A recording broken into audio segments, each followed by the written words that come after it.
Ada orang tu marah saya, dia kata dah tua Ustaz, tak ada mana dah, dia kata macam tu. Jangan kira tua muda.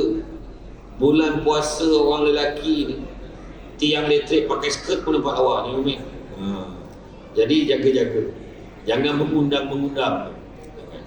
Dan kemudian yang keempat, tak boleh berbicara. Apa maksud tak boleh bicara? Tak boleh cakap ke? Kalau tak boleh cakap, kita tengok zaman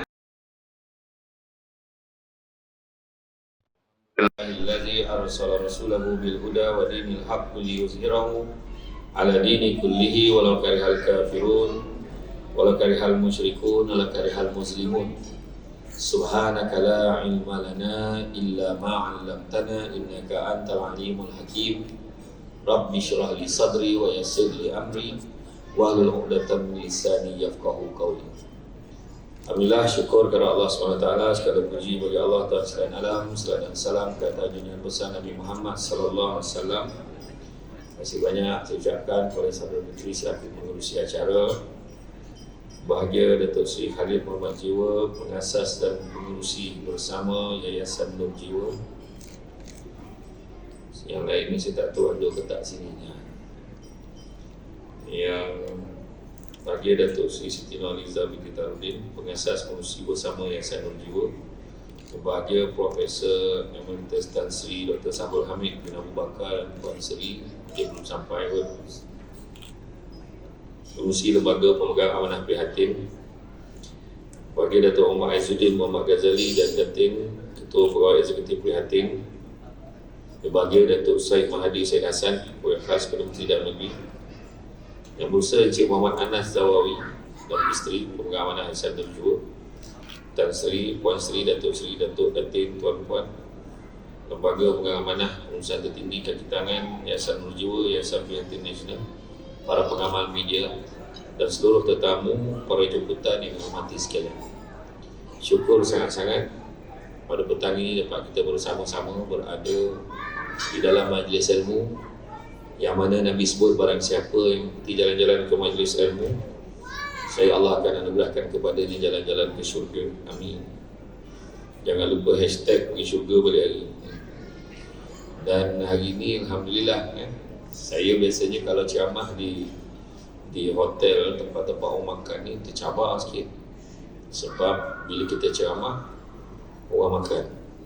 Tapi hari ni Alhamdulillah saya nampak disiplin. Sebab walaupun saya ceramah, tapi orang tak makan. Alhamdulillah. Saya sebenarnya baru landing daripada Kuching, terus ke mari. Alhamdulillah, hari ni kita bercerita tentang ialah majlis ni adalah merupakan majlis yang baik. Sebab mengingati, mengenang mereka-mereka yang memerlukan. Sebab berada dalam bulan Ramadan, Allah Ta'ala izinkan kita berada dalam bulan Ramadan. Bukan senang kan? Kalau kita tengok, kalau budak-budak tu dia berasa ya Allah lambatnya nak berbuka kan. Bila dah masuk remaja sikit, dia rasa cepat nak berbuka tapi lambat raya. Tapi remaja macam kebanyakan kita yang ada dekat dalam dewan, remaja lewat namanya, macam baru semalam je puasa, macam baru semalam je raya, hari ni dah puasa balik kan? Macam baru lagi yang raya terkejut tu, ingat tak raya terkejut? Yang kita balik kampung, lemang elok tagak akan isi tak ada, buluh ke kan, sebab tak sampai bakar, raya terkejut. Walhal benda tu dah 2 tahun dah pun. Jadi sebenarnya nak beritahu, bila kita rasa keadaan tu macam cepat sangat, macam baru aja tiba-tiba dah sampai masa puasa balik semula, maknanya apa? Maknanya ada yang cakap cepat masa berlalu. Tak, maknanya dekat dah nak mati sebenarnya. Bukan kata apa kan, maknanya kita ni makin lama makin dekat dengan kematian. Termasuk dalam yang bercakap, bukan cakap orang lain kan. Sampai satu tahap tu bercakap lagi banyak, batuk lagi banyak dia bercakap kan? Jadi nak beritahu, menginsafkan kita supaya kita mengenang masa kita. Apa bab kata pesan Nabi, spend masa ni, gunakan masa tu seadanya. Nabi pesan jangan panjang cita-cita. Nabi pernah ambil satu ranting kayu, Nabi buat satu garisan panjang. Satu garisan panjang, dan garisan panjang tu Nabi buat satu segi 4 tepat macam tu. Tergantung dekat garisan yang panjang, segi 4 tepat. Dalam segi 4 tepat tu Nabi cakap-cakap dekat dalam. Sahabat tanya, apa yang kau lukis tu Rasulullah? Nabi beritahu, garisan panjang tu itulah cita-cita manusia. Panjang sangat cita. Kau tengoklah hujung tahun ni, aku nak ride dengan geng aku di mana, contohlah. Kau tengoklah malam ni aku nak makan apa. Dia panjang cita-cita tu, dia yakin malam kan dia hidup lagi. Kau tengoklah pagi raya nanti macam mana baju aku, rare tak rare baju raya. Sekali baju raya sama dengan lansir orang. Tak kisahlah, tapi maknanya dia bercita-cita tu tinggi, dia rasa panjang umur dia. Macam tu. Tapi Nabi beritahu yang garisan yang segi 4 tepat ni, yang tergantung pada garisan yang panjang tu, rupanya setakat itu je umur kita. Setakat tu je umur kita. Dan dalam tu yang dia cakap-cakap cara-cara tu, itulah ujian dan dugaan dalam hidup kita yang menyebabkan kita tak terasa masa cepat berlalu. Jadi mana kata hari ni syukur sangat-sangat sebab dalam bulan Ramadan ni kita berpeluang menikmati Ramadan tahun ini dan berpeluang meraihkannya dengan anak-anak yatim, meraihkan dengan mereka yang memerlukan, mereka yang berkeperluan. Dan kita berjaya berada dalam majlis-majlis yang baik seperti ini. Sebab kalau kita tengok apa sebab kita kena puasa, soalan yang popular yang budak-budak selalu tanya dekat mak dia, mak, kenapa kita kena puasa? Apa jawapan dia? Mak, kenapa kita kena, ataupun ialah mungkin tak faham lah, mama, okeylah, mama kan KL, mama, kenapa kita kena puasa? Soalan dia. Maka adalah yang menjawab. Jawapan yang paling popular sekali, kenapa kita kena puasa? Nombor 1, kau jangan banyak tanya, puasa je. Macam tu, tu jawapan yang pertama yang popular. Jawapan yang kedua, yang tak kurang popular ni, kenapa kita kena puasa? Dah semua puasa, kau puasa je lah. Itu yang kedua. Dan yang ketiga, yang tak kurang popular ni juga, bila tanya, mak, kenapa kita kena puasa? Kalau kau tak puasa, kau tak boleh raya. Tu ada satu lagi.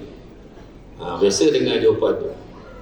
Tetapi jawapan tu yang paling baik sekali kalau ditanya, mak, kenapa kita kena puasa? Kita kena puasa kerana Allah suruh, Allah perintahkan. Tapi anak-anak kita ini cerdik. Soalan ni tak terhenti kat situ. Dia ada soalan susulan. Soalan susulan ni, bila tu? Bila Allah suruh? Maka seorang ibu yang baik akan jawab, dah lama dah Allah suruh. Kalau kita tengok dalam surah Al-Baqarah ayat 183, Allah beritahu, ya ayyuhallazina amanu kutiba alaikumusiyam kama kutiba alal ladzina min qablikum la'allakum tattaqun. Surah Al-Azim. Maknanya apa maksudnya? Semua dah tahu, tak apa saya ulang je. Iaitu wahai orang-orang beriman. Maknanya dia tak cakap orang KL, dia cakap orang Jompol, orang Suamban, orang Sembilan, tak ada. Dia tak cakap orang Islam pun. Tapi dia kata wahai orang-orang beriman. Maknanya ayat nak suruh puasa ni tuju ke orang beriman ni. So kalau orang tu tak puasa dengan sengaja, contohnya GPH, geng plastik hitam, dengan triple Y, Y, maka orang grup ni dia tak masuk kategori beriman, sebab dia saja-saja tak puasa. Wahai orang-orang beriman, kutiba alaikumusiyam, diwajibkan ke atas kamu berpuasa, kama kutiba alal ladzina min qablikum, seperti mana diwajibkan ke atas orang-orang sebelum kamu, la'allakum tattaqun, mudah-mudahan kamu bertakwa. Maknanya bila Allah bagi option untuk puasa, kan, mudah-mudahan dapatlah takwa sekali. Maknanya tak confirm. Tengok cara kita puasa. Tapi kalau tengok cara muka tawaduk depan makanan ni, saya tengok insya-Allah ada harapan. Cara contoh muka sedih kan, nampak insya-Allah ada harapan. Maknanya kita kejar takwa ni. Dan apa maksud takwa? Takwa ni berasal pada perkataan ittaqa yang membawa maksud berjaga-jaga, berwaspada, berhati-hati. Berhati-hati daripada apa? Berhati-hati takut dibimbangi kita melanggar apa yang Allah dah perintahkan kat kita. Yang kata jangan buat, yang tu yang kita buat. Yang Allah Ta'ala suruh, kita tak nak buat. Jadi pada bulan puasa ni kita tahu, sekarang ni tadi waktu tengah hari dalam perjalanan nak datang kemari, tadi petang tadi, tengah hari petang tadi, saya tengok suhu di luar sana dah mencecah 39 darjah tadi. Dalam ni Alhamdulillah sejuk, berlawan atau luar dengan dalam. Jadi bertepatan dengan maksud Ramadan yang berasal daripada perkataan Ar-Ramdu yang membawa maksud panas. Bahasa ni 9 tu panih yang menyongek, maksudnya panas yang menyengat, panas betul-betul. Atau cakap orang KL tu very hot, macam tu lah, kan? Panas betul. Jadi itu maksud Ar-Ramdu, Ramadan. Manakala As-Siyam, maksud As-Siyam pula, maksud Siam ada yang cakap maksudnya Thailand. Betul dah tu, Siam betul Thailand. Tapi As-Siyam bermaksud menahan diri daripada melakukan sesuatu atau menahan diri daripada bepergian daripada satu tempat ke tempat yang lain. Dan kata Ibnu Mansur, maksud As-Siyam ini menahan diri daripada makan, minum, nikah dan berbicara. Ini semua orang tahu ni. Tak boleh makan, faham.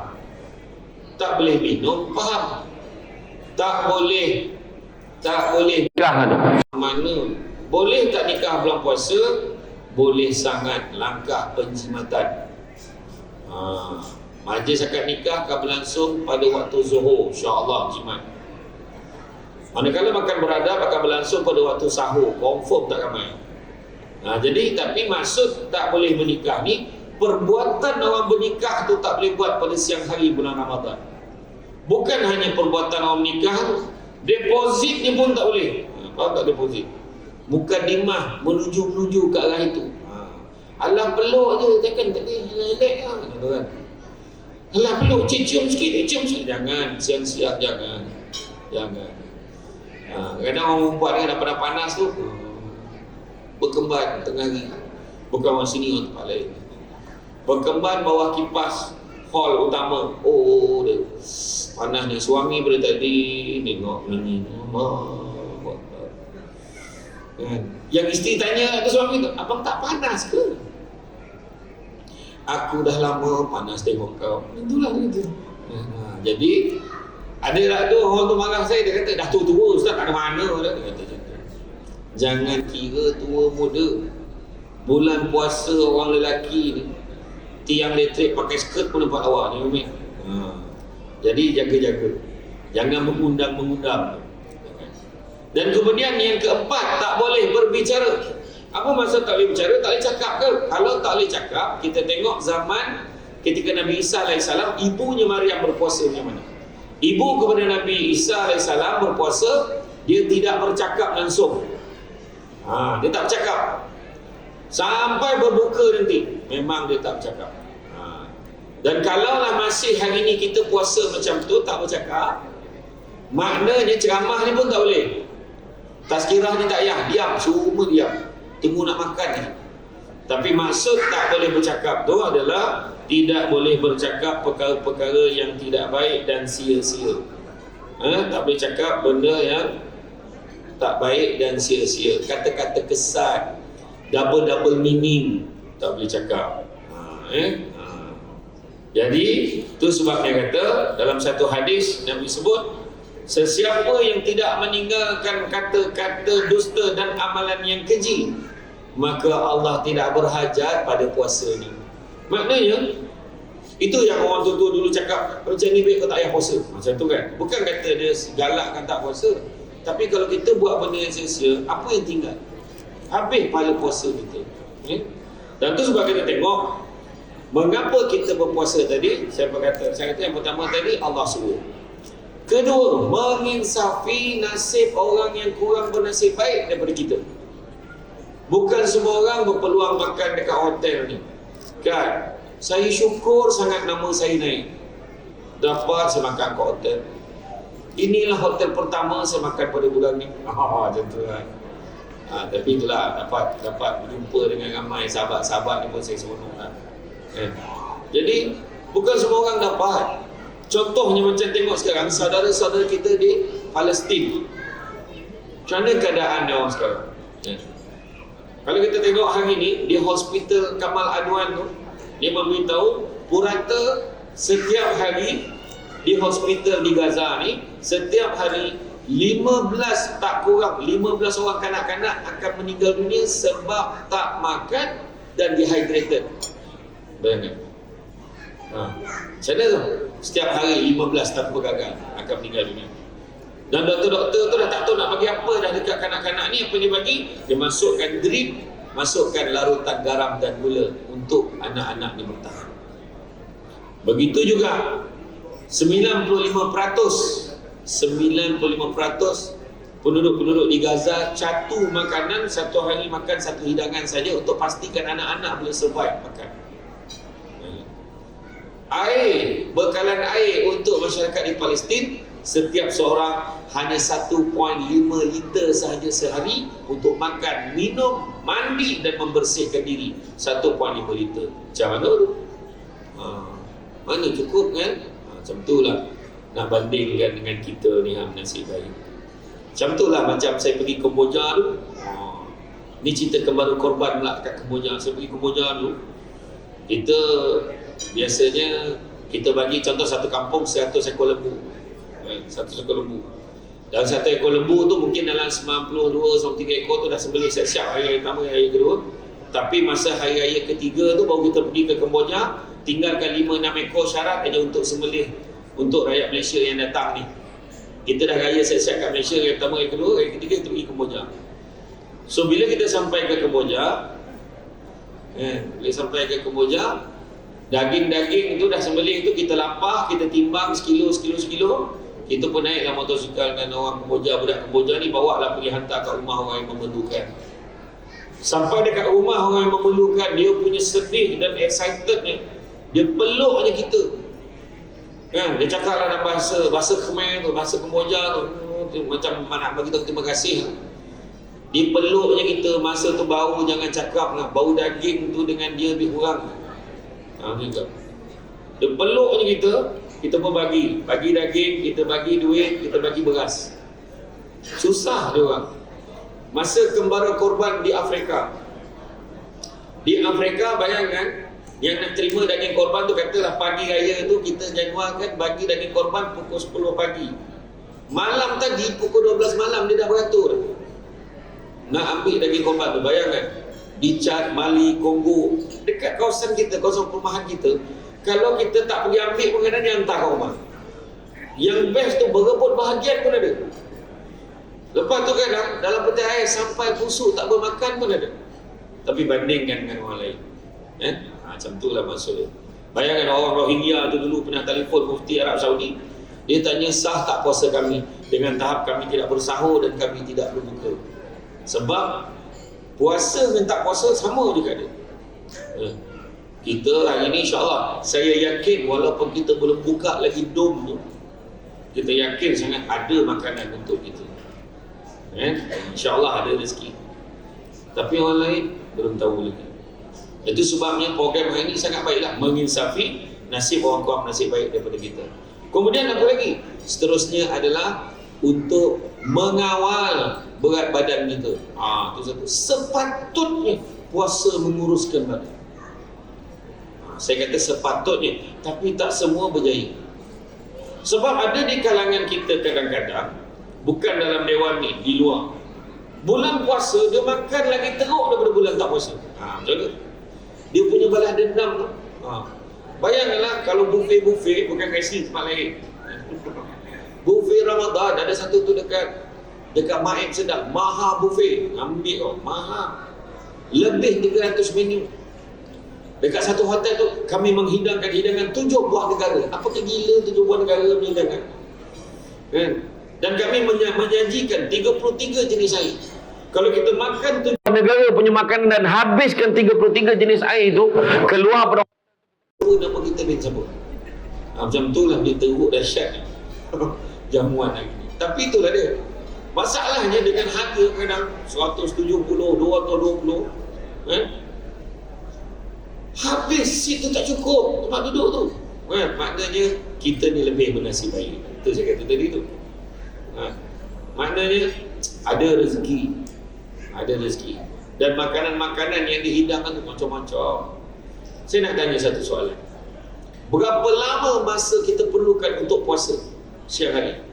Berapa lama? Berapa lama? Berapa jam kita puasa siang? Berapa jam? 13 jam. 13 jam lebih sikit lah. Paling lama tahun ni puasa Greenland 16 jam lebih. Tahun 2021 Greenland siang 20 jam siang. Tapi dia dibenarkan berbuka puasa ikut Arab Saudi lepas 15 jam dibuka. 15 jam. Maknanya kalau kita pukul 7, pukul 9 lebih kan buka. Kita boleh tahan lapar 13 jam siang. Soalan seterusnya, berapa lama masa diperlukan untuk kenyang? Soalan saya. Saya tanya ni, cuba kita fikir. Perbandingan kita tahan lapar 13 jam siang dengan panas 39 darjah tadi. Berapa lama masa diperlukan untuk capai status kenyang? Berapa lama? Antara 5 ke 10 minit saja. Macam itulah dugaannya untuk kita ni. Kadang-kadang kalau kita buat makan ni macam itulah. Menguruskan badan sepatutnya. Memang Nabi pesan, apabila masuk waktu berbuka puasa, jangan sekali-kali kalian mengutamakan solat daripada makan pada waktu berbuka. Tapi bukan bermakna makan dengan sesungguhnya. Bersungguh-sungguh dia makan kan? Sampaikan tersandar. Sebab kata orang Negeri Sembilan tu, istilah dia tu mentereng perut. Dia dah macam ni je dah. Bila isteri tanya, bang tak tarawih bang? Macam tu. Dia dah tak jelas apa dia cakap. Maksud itu jalan dulu. Jadi bila isteri dia balik daripada masjid, tengok suami dia betul-betul dah jalan kat ruang tamu. Maknanya dia dah terlena lah. Okay? Kemudian yang keempat, tujuan kita berpuasa adalah untuk menyemarakkan, menyuburkan perasaan pemaaf, jujur dan bertolak ansur.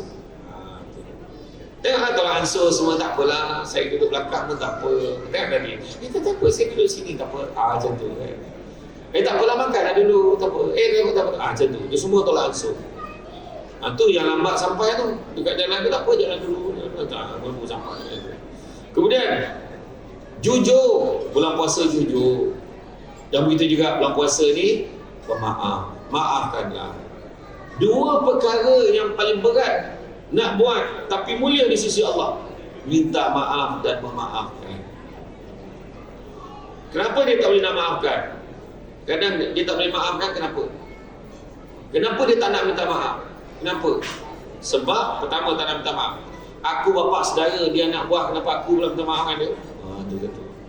Aku bos kot. Dia nak bekerja, dia lah kena minta maaf dengan aku. Ada macam tu. Ada yang paling popular, bukan salah aku, kenapa aku minta maaf? Tu nampak? Betul. Yang kedua, memaafkan, pilih orang. Aku orang lain aku boleh maafkan, tapi bukan dia. Pilih pula siapa nak maafkan. Tapi kenapa kita kena minta maaf? Kenapa kita kena memaafkan? Sebab tak tahu siapa mati dulu. Kadang-kadang kan kita dengar ada seorang tu dah sakit tenat dah, ingat nak pergi tengok dia lah petang ni.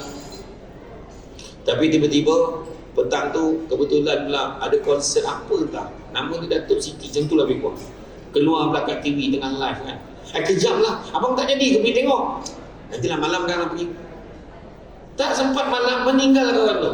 Ayat dia baru nak pergi tengok. Dia boleh cakap dengan tu, wahal tadi dia pulang tengok, tak tengok. Contoh kan. Itu mujur orang tu yang meninggal. Kalau kita meninggal lagi tak sempat nak minta maaf. Jadi, dan satu lagi, kalau nak minta maaf dan memaafkan, minta maaf dan memaafkan ni ada satu syarat.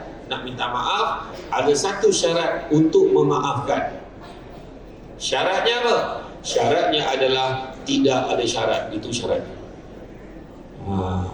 Sebab kadang-kadang kita ni sebagai manusia, aku boleh maafkan dia dengan satu syarat, bayar dulu duit aku.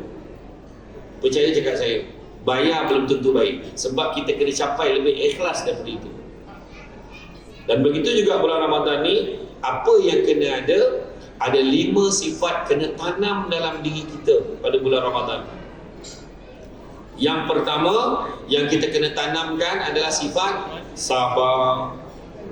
Sabar. InsyaAllah bulan puasa boleh sabar. Kalau bulan lain dah tekam dah ambil buffet set atau makan ni, tapi bulan ni sabar semua. Dialah yang paling beriman. Contohnya kita tutup pintu ni rapat, hotel dah tutup, dah CCTV semua, kita dah sepakat, kita takkan bocor rahsia, kita benarkan semua makan sekarang. Wah, contoh kan. Tak apa, makan je, risau lain dia, kami faham. Kami takkan declare yang Samsul Lebat makan. You orang makan ni, tak apa. Orang kan tahu pun. Orang akan ingat, nanti kan you keluar buat lah. Alhamdulillah, itu je. Selesai sudah 1 hari lagi Ramadan. Tapi kita buat tak? Kita tak buat sebab kita sabar. Sabar. Ya. Bulan lain punya marah tu, bang anak kita lambat balik bang. Apa dia ingat ni hotel ke apa? Ya. Ingat rumah ni apa? Aku kalau dapat bulan aku sempat lah. Itu bulan tak puasa. Sampai bulan puasa, bang anak kita belum balik lagi bang. Yalah. Dan pukul apa dah ni bang? Sabar. Abang mau jadi anak kita? Tak apalah, kalau besok dia tak ada, anggap aja dah mati. Apa cerita? Maknanya dia sabar. Kedua, syukur. Syukur sangat-sangat. Betul tak kan? Syukur. Malam ni nampak macam meriah. Syukur sangat. Warna-warni, lip-lap. Macam-macam passion tudung saya tengok tadi sebelum masuk ke dalam dewan ni tadi. Saya lalu tadi seorang tengah macam ni, seorang tengah lempar macam tu. Dahsyat betul. Yang punya nyala lip-lap macam tu. Ya Allah, nasib baik lelaki tak tudung. Kalau tidak dengan kita pun lambat tadi. Tapi untuk saya cakap tadi, maknanya syukur. Tapi manusia ada yang tak bersyukur. Di antaranya manusia yang tak bersyukur ni apa? Manusia yang membuat pembaziran. Membazir. Perbuatan membazir itu bersaudara dengan siapa? Saudara dengan siapa? Tahu. Sebut dengan jelas tanpa fikir dah. Setan.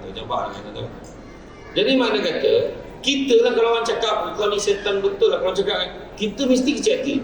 Kau cakap baik-baik sikit. Sedara dengan setan tak kisahlah. Kisah. Jadi jangan membazir. Menurut kajian oleh pihak Southern West Management, setiap tahun di Malaysia, orang-orang yang berpuasa membuang kira-kira 17,800 tan makanan setiap hari pada bulan Ramadan. 17,800 tan makanan setiap hari, bersamaan 534,000 tan makanan sebulan. Daripada 534,000 tan sebulan itu, 270,000 tan daripadanya yang dibuang itu adalah makanan yang belum pun disentuh. Macam mana tu?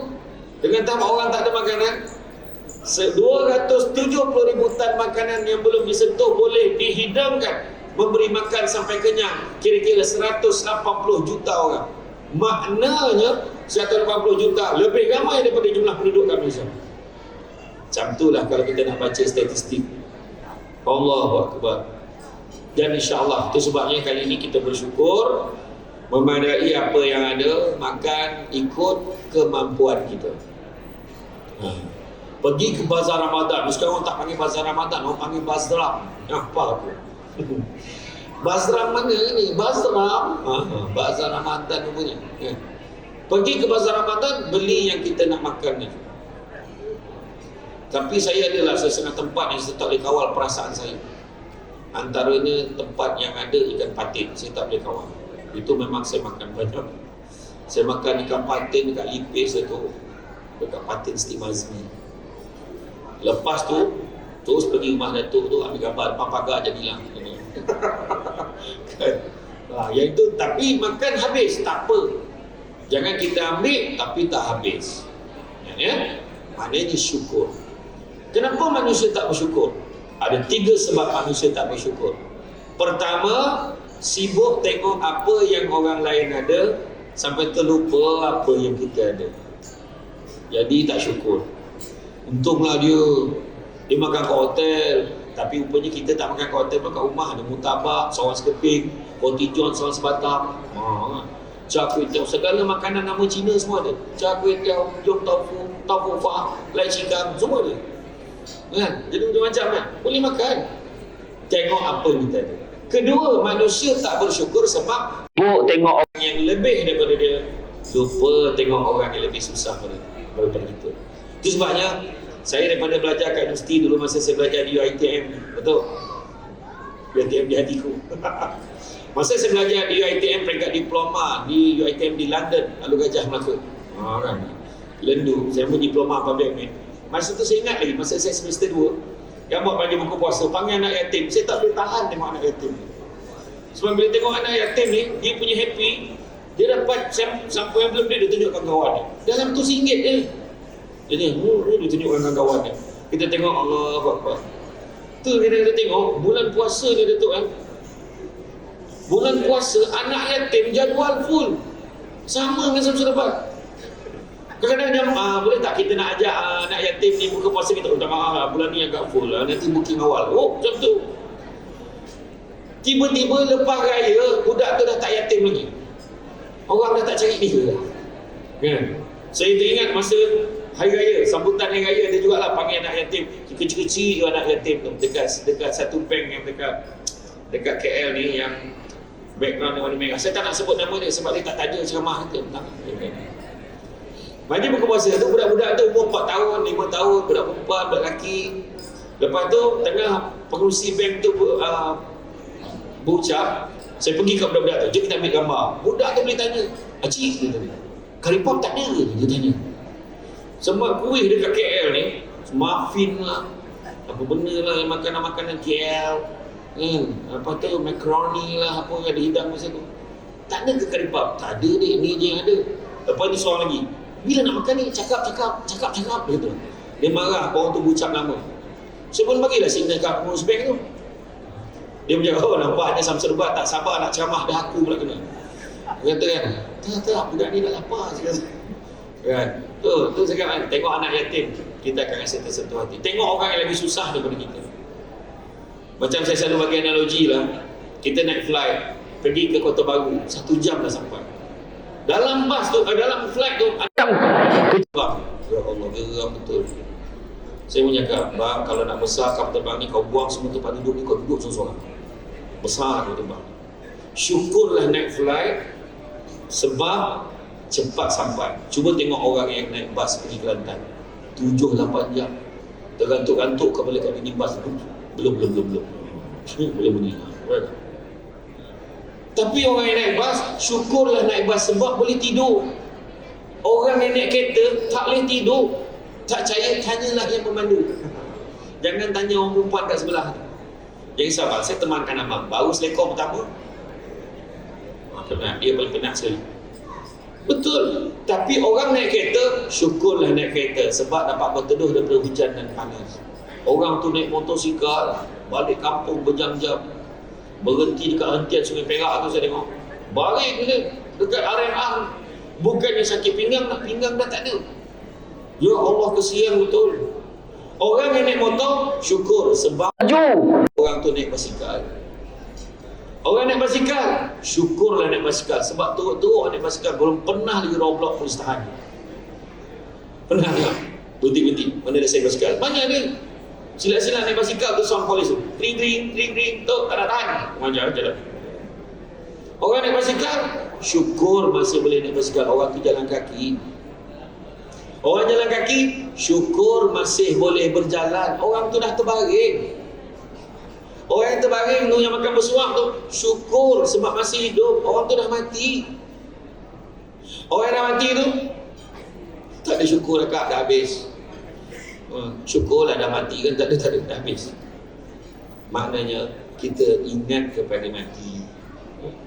Jangan terpedaya dengan muda sebab mati tak syarat tua. Jangan terpedaya dengan sihat sebab mati tak syarat sakit. Dan yang ketiga, kenapa orang tak bersyukur? Kerana sibuk menyatakan apa yang aku ada hari ini adalah hasil usaha aku sendiri. Tak. Kenapa yang kita ada hari ini sebenarnya Salah satunya yang kita kena ingat paling penting, Allah izinkan. Itu. Allah izinkan hari ni dapat kita jumpa. Saya tinjau tadi pada jauh, saya nampak Kak Zaitun Sami'ah. Nampak tadi, Allah. Wahai Samun, ni 9. Kek sini, kek Kelumpur baru jumpa. Macam tu lah kaedah dia. Jadi makna kata, kita bersyukur. Ketiga, percaya pada hikmah. Apa juga yang berlaku dalam hidup kita, pasti ada hikmah. Allah uji kita macam-macam, ada hikmah. Allah uji kita, contohlah nampak gambar dekat media sosial, gambar macam ni, Samsul buat atas kepala tu pelaburan patuh syariah. Allah, ramai pula yang masuk tu. Lepas tu masuk, mampu mula 300, wah dapat 1,000 lebih, dia masuk lagi 5,000. Lepas tu masuk semua duit dia, langsung kena tipu. Dah kena tipu baru tanya, Ustaz, pelaburan ni tipu baru tanya. Samsul Lebat tak masuk pelaburan tu, tak terbabit pun. Tapi ada hikmah dia. Hikmah dia apa? Pertama, lepas ni tak kena tipu dah. Hikmah yang kedua, bila kita dah susah, kita tahu siapa kawan kita. Siapa yang datang cakap, dengan kau kena tipu itu kesian, kau nak ambil lah ni, ambil lah sikit, ambil belanja. Kau ni tak apalah, orang yang kita tak suka tu punya dia yang jaga, yang baik dengan kita. Nampak tak? Hikmah. Kadang-kadang bila kita sakit, baru kita tahu, lah baik betul lah isteri aku. Dia sambut, jaga aku, suapkan makan, tukarkan kain seluar aku semua. Lepas tu baru kita tahu, bila isteri kita pregnant, baru tahu suami siap dukung ke dapur. Ya Allahu Akbar. Contoh. Betul tak? Hikmah. Bak kata orang, tanam tabu di tepi rumah, cabut ubi sampai ke akar. Kalau hidup membaca hikmah, selaut garam terasa tawar. So okey je. Okey je, adalah sebab dia kan. Ya. Macam dulu lah, ingat tak zaman-zaman puan-puan dulu, akak-akak ni dulu kena tinggal dengan boyfriend. Ingat tak? Ingat tak zaman tu? Kadang-kadang benci, mati lagi, matilah kau, mati terbakar lah apa semua, punya marah. Tapi rupa-rupanya Allah bagi keizinan, Allah bagi kita berjumpa lelaki lebih baik daripada itu rupanya. Lepas tu dengar-dengar pula ex-boyfriend kita tu, hidup dia tidaklah sebaik yang disangka. Contoh. Iya. Berapa ramai budak UiTM tu menyesal tak tackle saya. Tak adalah saja. Dulu betul, semua ada hikmah, kan? Ada hikmah. Keempat, redha. Apa beza redha dan pasrah? Apa beza redha dan pasrah? Jangan risau, Samsul Lebat kalau tanya dia jawab semua. Yang paling best tu, saya pernah ceramah kat masjid, satu masjid kat Kuala Pilah, saya tak nak sebut lah masjid mana. Makcik, apa maksud selawat makcik? Apa maksud selawat? Semua makcik tanya, nak ceramah lah, tanya pula, kena sound pula aku. Aduh, hai, gangster makcik ni. Jadi, bila beza redha dengan pasrah, redha kita terima dengan hati yang ikhlas. Allah uji kita ni, tak apalah, ikhlas. Tapi kalau pasrah, terpaksa terima walaupun hati sakit. Contoh saya lakonkan sikit nak bagi faham apa beza pasrah dengan redha. Ni pasrah tak okey. Nampak macam mana kan? Dah ni jalan yang suami akak pilih. Kalau ikutkan akak memang tak suka. Tapi akak terpaksa terima. Biasa perempuan tak suka, akak kena terima. Itu pasrah. Dia terpaksa terima. Tapi kalau redha macam ni, mungkin dah ini rezeki akak. Akak doakan mudahan suami akak dapat menjalankan tugas dengan baik, jaga isteri-isteri semua, berlaku adil, dan mudah-mudahan kami semua menjadi ahli syurga. Jangan risau orang lelaki, itu takkan berlaku. Ini hanya contoh untuk tujuan akademik saya. Okey. Saya hanya menggambarkan ilustrasi nak bagi faham redha dan pasrah. Itu dia. Tapi baguslah orang sini, saya sebut tak ada yang marah, semua okey. Baguslah, sekarang makna menunjukkan wanita hari ini dah mula berfikiran terbuka. Alhamdulillah. Dan yang kelimanya ikhlas. Apa maksud ikhlas? Maksud ikhlas, membuat sesuatu tidak mengharapkan balasan, wa imma, perkataan terima kasih pun tidak diharapkan. Tapi orang kita ini pelik sikit. Aku tolong dia ikhlas. Dia terima kasih tidak? Maknanya tak ikhlas. Faham? Dan yang paling penting sekali, macam contoh hari ni lah, kalau ikutkan Datuk Seri Khalid kita buat program hari ni, ni dua-dua ni, Yayasan Nur Jiwa dan Yayasan Prihatin, buat program bagi bantuan sumbangan dengan orang, mana ada untung? Apa untungnya? Belanja lagi banyak lagi. Saya tengok menu tadi 9 kali dah. Dah nak royal culan lagi. Iya. Bayangkan, belanja tapi nak bagi sumbangan dekat orang, bagi makan dekat orang, sedekah lagi. Mana keuntungan? Bukan keuntungan dunia, akhirat. Itu ikhlas. Sebab tidak mengharapkan pengiktirafan manusia. Yang kita harapkan hanyalah pengiktirafan daripada Allah sahaja. Itu. Kadang-kadang Tuhan tak bagi kita kaya, ya, tapi Tuhan bagi apa? Tuhan bagi suami yang romantik. Contoh, Tuhan tak bagi Tuhan tak bagi husband yang kaya, tak bagi keluarga yang kaya raya, tapi bagi isteri yang pandai masak. Allah bagi tu. Punya pandai masak, lempar-lempar jadi. Lempar-lempar je. Lempar sayur jadi daging. Jadi apa? Hebat betul. Kadang-kadang Allah tak bagi tu. Allah bagi apa? Allah bagi anak-anak yang cerdik. Allah bagi anak-anak yang comel. Kan? Iya. Kadang-kadang Allah bagi apa? Allah bagi rezeki kahwin cepat. Jabatan dia pendek, cepat kahwin. Ada orang tu jabatan dia panjang, lambat kahwin, tapi dapat yang terbaik. Ada yang pendek, banyak kali pula tu. Ada orang tu langsung tak ada jabatan, tak kahwin. Sebab Allah bagi peluang untuk jaga mak dengan ayah dia. Itu sebab macam kita tu, sebab siapa kata kita mesti kejar kaya? Dalam hidup kita usah mengejar kaya, tapi kejarlah bahagia. Kerana satu hari nanti kita akan sedar, bukan semua perkara boleh dinilai dengan harganya. Deep tak? Deep kan? Nanti boleh buat lirik lagi tu. Usahlah kejar kaya, kan? Kejarlah bahagia. Betul. Kadang-kadang kita ni tak adalah senang sangat, tapi bila balik rumah anak kita yang kecil kita tegur, Mama tak sihat ni. Mama dah makan ubat ke belum? Allah. Sejuk apa? Sejuk perut tak, sejuk hati. Sejuk perut ni kembung tu. Sejuk hati, ya Allah, anak mama. Macam tu. Nampak tak? Ataupun nampak suami yang romantik. Suami balik, Sayang. Abang, abang masak lah. Saya tahu kan dia buat macam mana. Kalau tak nampak muka setia abang sehari. Abang, romantik sangat. Iya, betul. Tak payah nak geli-geli sangat lah. Betul. Orang perempuan kan macam tu. Bila sebelum kahwin tanya nak suami macam mana? Nak suami yang sweet, nak suami yang romantik, yang caring, yang funny. Tapi bila dah kahwin, bila suami sweet sikit, abang rindu lah kasi abang. Ni nak apa ni saya cakap? Nak mati ke apa? La ilaha illallah. Tak pula. Lepas tu bila kita buat kelakar kan, tak boleh serius ke? La ilaha illallah. Saya pesan pada kaum wanita, jangan sampai funny dan caring, sweet suami kita dihargai orang ketiga. Macam tu. Untung you kan dapat husband yang romantik, kan? Allahu Akbar. Untung you wife you mesti happy kan? You kelakar macam ni. I nak sangat dapat suami yang kelakar. Jadi lepas ni kalau suami buat lawak tak apa-apa kelakar pun gelak je. Faham? Okey. Rezeki Tuhan bagi. Mungkin juga Tuhan bagi rezeki apa? Bagi rezeki anak. Betul. Tak ada kerja lain, rajin betul. Assalamualaikum, salam beranak. Assalamualaikum, salam beranak. 9 anak, 10 anak. Rezeki. Dia sampai lupa lah nama anak dia siapa. Along, anak, halang, hati. Siapa nama kau? Siapa tanya anak tu, lupa nama. Rezeki. Besok sekali raya kan, balik penuh rumah. Semua tak cukup parking. Masa tu anak-anak kan, anak ramai. Setiap bulan kan dia dah ada satu grup WhatsApp.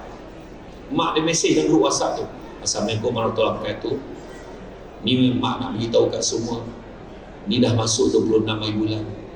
Masih ada anak yang belum bank in duit bulan ni. Sila abaikan notis ni sekiranya bayaran telah dibuat. Terak masuk duit. Bayangkan 10 orang anak seorang 500, tak 5,000. Besar pencen ni. Contoh lah kan.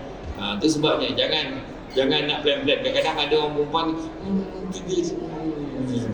Itu cukup. Orang perempuan kalau nak tutup kilang, bincang dengan husband tau. Bincang dengan pengurus kilang.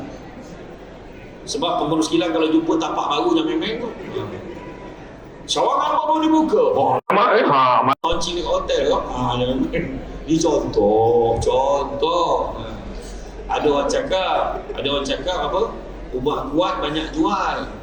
Ubat berani tak ada jual. Tak, salah. Ubat berani pun dah jual sekarang ni. Dah letak kat tangan lah. Cuma tak berani makan. Itu je. Okey? Allah Ta'ala bagi rezeki dekat kita. Bagi rezeki kat kita. Itu sebabnya. Cuba baca. So, saya kalau bolehlah saya tutup dengan beberapa hadis Nabi. Pertama, Nabi sebut apa? Anak-anak Adam kalau diberikan 2 lembah emas, dia akan minta lembah yang ketiga. Tak pernah cukup. Itu satu. Kedua, Nabi pesan, carilah rezeki yang halal. Yang halal itu cukup buat kamu. Yang ketiga, Nabi pesan, manusia yang paling kaya, boleh kaya pun. Manusia yang paling kaya adalah manusia yang merasa cukup dengan apa yang dia ada. Bila dah cukup, ada lebih, sedekah bantu orang yang susah. Macam kita buat kan. Begitu juga Nabi sebut satu yang penting juga. Memberi lebih baik daripada menerima. Maknanya, tangan yang di atas lebih baik dengan di bawah. Nabi kata, memberi lebih baik daripada menerima. Maksudnya apa? Memberi itu sentiasa lebih baik.